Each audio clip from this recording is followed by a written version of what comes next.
अस्सलाम वालेकुम जी। तो पाकिस्तान की तारीख के सबसे बड़े खान साहब की बकौल पाकिस्तान की तारीख के सबसे बड़े लॉन्ग मार्च का आगाज हो गया है। तो लॉन्ग मार्च का जो काफिला है वो खान साहब की क़यादत में अपनी मंजिल की तरफ रवां दवां है। अगर आप पीटीआई के लोगों से पूछे तो या फिर पीटीआई के नाम नहाद सहाफी जो पीटीआई के वर्कर हैं लेकिन कहते हैं कि हम सहाफी हैं, तो सहाफियों के भेस में छुपी हुई ये काली भेड़े अगर इनसे ये पूछे तो ये कहेंगे कि लाखों अफराद हैं। लेकिन मैं आपको इससे पहले भी अपनी वीडियो में दिखा चुका हूं कि कितने लोग हैं। खान साहब जो दावे कर रहे थे 60-70 लाख बंदा हम लेकर आएंगे इस्लामाबाद में, और फिर खान साहब जो धमकियां देते हैं कि मैं देखता हूं कि कैसे ये इस्तीफे नहीं देते। तो खैर लॉन्ग मार्च का आगाज तो हो गया है खान साहब की क़यादत में। लाखों में तो नहीं बल्कि बमुश्किल हजारों में भी लोग नहीं होंगे अभी तक जो सूरत हाल सामने आ रही है। लेकिन इसके साथ साथ खान साहब की जो मुल्क दुश्मन पॉलिसियां हैं, खान साहब का जो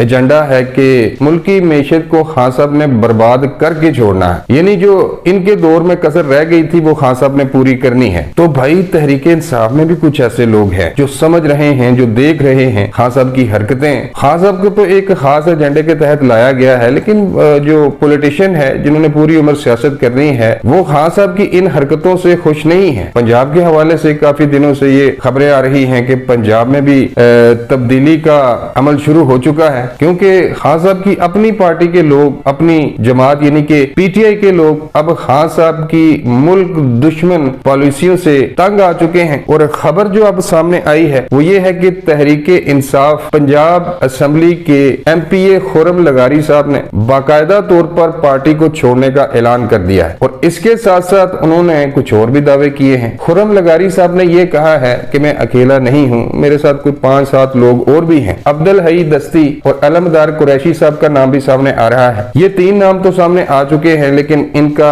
ये भी दावा है कि मजीद कुछ लोग भी हैं जो इस्तीफे देने पर एग्री हैं। किसी भी वक्त जब भी मुनासिब मौका आएगा या फिर गवर्नर साहब चौधरी परवेज इलाही साहब को इत्मीनान का वोट लेने का कहेंगे, तो कहा जा रहा है कि 6 नाम सामने आ गए हैं। वैसे तो ये 35 अरकान ऐसे हैं पंजाब असेंबली में तहरीक इंसाफ के जिनके राब्ते हैं नून लीग के साथ, लेकिन पीटीआई वाले ये बात नहीं मानते। 6 बंदे आपके सामने आ गए हैं, बाकी जो हैं वो भी अब देखेंगे कि आने वाले दिनों में खान साहब की जो हरकतें हैं, भाई जो बंदा अपने मुल्क के इदारों के खिलाफ साजिशें करे और साजिशें भी गैर मुल्की एजेंसियों के साथ मिलकर करे, तो भाई खान साहब की सियासत तो अब डामाडोल है। या तो ये जेल में होंगे या फिर ये अपने रिश्तेदारों के पास भाग जाएंगे, इंग्लैंड में यहूदी फैमिली के पास। तो उन लोगों ने यहाँ सियासत करनी है, लिहाजा वो अब खान साहब की किसी सूरत मुल्क दुश्मनी पर खान साहब की जो पॉलिसियां हैं इससे वो इत्तेफाक नहीं करते। और कहा जा रहा है कि बहुत जल्द इन 5 या फिर 6 अरकान पंजाब असेंबली के इस्तीफे आ सकते हैं। दूसरी जानब जो खबर है वो भी पंजाब की पॉलिटिक्स के हवाले से है। अब जानते हैं कि परवेज इलाही साहब काफी दिनों से खामोश हैं। उन्होंने लॉन्ग मार्च के हवाले से भी कोई भी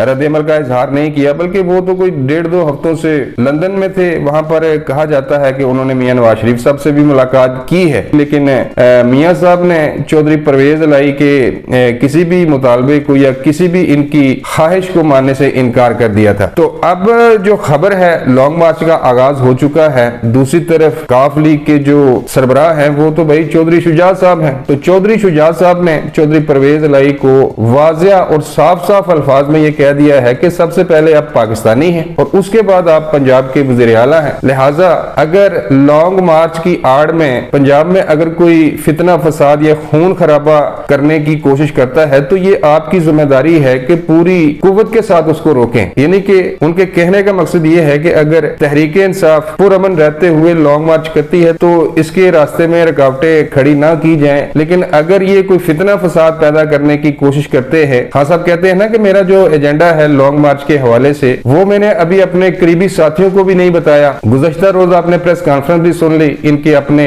पार्टी के एक रहनुमा की, फैसल वोडा साहब की। उन्होंने चौंका देने वाले इंकशाफ किए थे अपनी प्रेस कॉन्फ्रेंस में कि लॉन्ग मार्च की आड़ में मुल्क में फितना फसाद और खून खराबा करने की कोशिश की जा रही है। और उनके मुताबिक यानी कि फैसल वोडा के मुताबिक लॉन्ग मार्च में उनको खून और लाशें ही लाशें नजर आ रही हैं। तो चौधरी शुजात साहब ने, अब जानते हैं कि चौधरी शुजात साहब आजकल किन के साथ हैं। तो चौधरी शुजात साहब ने साफ साफ अल्फाज में चौधरी परवेज इलाही साहब को यह बता दिया है कि भाई जी इनका साथ देने की कोई जरूरत नहीं है, अपने काम से आप काम रखें। और अगर आपने इमरान खान का साथ दिया या फिर इमरान खान के जो गैर आईनी और जो गैर कानूनी काम है, तो फिर भाई पंजाब में आपकी हुकूमत में भी नहीं बचा पाऊंगा। तो चौधरी शुजात साहब ने परवेज लाई पर वाज़ह कर दिया है कि इस लॉन्ग मार्च से दूर रहे। एक वज़ीर-ए-आला होने के नाते आप आवाम को फैसिलिटेट करें, और लॉन्ग मार्च में अगर खान साहब या फिर इसकी जमात के फितने अगर फितना फसाद पैदा करने की कोशिश करते हैं तो फिर सबसे पहले आप पाकिस्तानी हैं और इसको रोकना आपका काम है। बसूरत दीगर